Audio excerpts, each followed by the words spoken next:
Hi friends, இன்றைக்கி நம்ம ஒரு முக்கியமான மருத்துவ குறிப்பை பற்றி பார்க்கலாம். ஃபஸ்ட்டு நம்ம பார்க்க போகிறது சின்ன வெங்காயம். சின்ன வெங்காயத்தை வச்சு முடி வளர்ச்சிக்கான பயன்களை பார்க்கலாம். இப்போது சின்ன வெங்காயம் வந்து நல்ல துருவி எடுத்துக்கிடுங்க, இல்லைன்னா அரைச்சி எடுத்துக்கிடுங்க. அரைச்சிட்டு அந்த சாறு வந்து பிழிஞ்சு எடுத்துக்கிடுங்க. முடி வளர்ச்சிக்கு சின்ன வெங்காயம் நல்ல உதவியாக இருக்கும். தலையில் உள்ள அந்த சூட்டு ஓவராக இருந்தால் நம்ம தேய்க்கும் போது தலையில் அப்ளை பண்ணும்போது நமக்கு நல்ல குளுமையான ஒரு இதை கொடுக்கும்.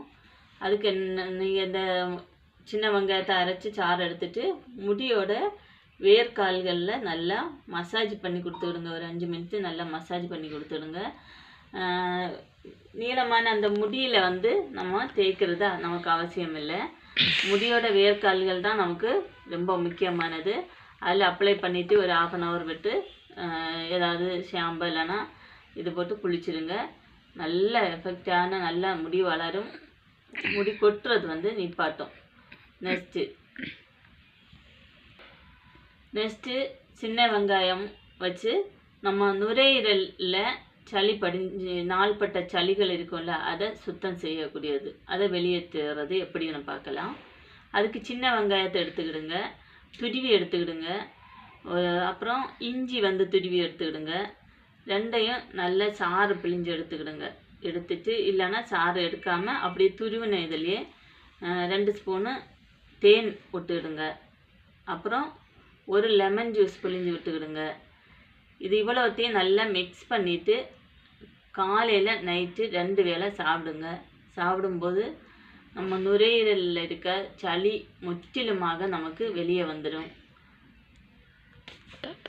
இப்படி நம்ம இந்த இது 2 வாட்டி இதை நம்ம மெடிசனை எடுத்துக்கிடமோ. மெடிசன்னா இந்த ஹனி இதெல்லாம் சேர்த்த இந்த ஹனி, சின்ன வெங்காயம், இஞ்சி, லெமன் இது 3த்தையும் மிக்ஸ் பண்ணி நம்ம எடுத்துக்கும்போது நம்ம இந்த சுவாச பாதையில் இருக்க இந்த சளி இருக்குல்ல, நாள்பட்ட சளிகள் எல்லாம் நமக்கு அகற்றுக்கு நல்ல உதவியான ஒரு டிப்ஸ். இது ஃபாலோ பண்ணுங்க, மறக்காமல் இதை ஃபாலோ பண்ணிவிட்டு எப்படி இருக்குன்னு இதனோட கமெண்ட் பாக்ஸில் போடுங்க, சரிங்களா? நெக்ஸ்ட் இது வந்து சுக்கில் வந்து எவ்வளோ எஃபெக்ட் இருக்குன்னு எல்லாருக்குமே நமக்கு தெரிஞ்ச விஷயந்தான். சுக்கு நமக்கு நிறைய இதுக்கு தேவைப்படுறதான ஒரு விஷயம். சுக்கை வந்து நம்ம பொடி பண்ணிவிட்டு நம்ம தலைவலியெல்லாம் வந்துச்சுன்னா, அது வந்து நீர்க்கட்டு ஓவராக ஆயிடுச்சுன்னா நமக்கு தலைவலி அதிகம் வரும் நிறைய பேருக்கு. அந்த மாதிரியும் தலைவலிகள் ஏகப்பட்ட பேருக்கு வருது. மற்றபடி சூட்டுனால் வரும், பல இதனால் டென்ஷன்னால் வரும், அப்படி தலைவலிகள் வரும். இந்த நீர்க்கட்டுனால் வர தலைவலிக்கு அதுதான் நான் இப்போ சொல்கிறேன். அது வந்து நம்ம சுக்கை வந்து பொடி பண்ணிவிட்டு தண்ணியில் கொஞ்சம் கலத்தி எடுத்துட்டு திக்காக எடுக்கணும், தண்ணியாக இருக்கக்கூடாது. எடுத்துட்டு அந்த தலையில் வந்து பற்றி போட்டோன்னா அந்த தலையில் இருக்க நீர் கெட்டி இருக்குல்ல, அந்த கோல்டுனால் வர்ற அந்த இதெல்லாம் உறிஞ்சு எடுத்து நமக்கு தலைவலி, ஜலதோஷம் அந்த மாதிரி இதெல்லாம் ப்ராப்ளத்தை சால்வ் பண்ணும். சுக்கை வந்து ஒரு துண்டு எடுத்து வாயில் போட்டு நம்ம மெந்து அப்படியே வாயிலே வச்சுருந்தோன்னா நமக்கு இந்த பல்வலி அந்த மாதிரிப்பட்ட பிரச்சனையிலிருந்து நமக்கு விடுதலை கிடைக்கும். சுக்கை வந்து பொடி பண்ணிவிட்டு ஒரு நைஸு காட்டன் துணியில் வந்து மூட்டை மாதிரி சின்னதாக கட்டிட்டு துணியில் மூட்டை மாதிரி கட்டிட்டு காது பகுதியில் வச்சுருந்தோன்னா காது அடைப்பு, நீரடைப்பு அந்த மாதிரி பிரச்சனை நமக்கு நல்ல ஒரு தீர்வை கொடுக்கும்.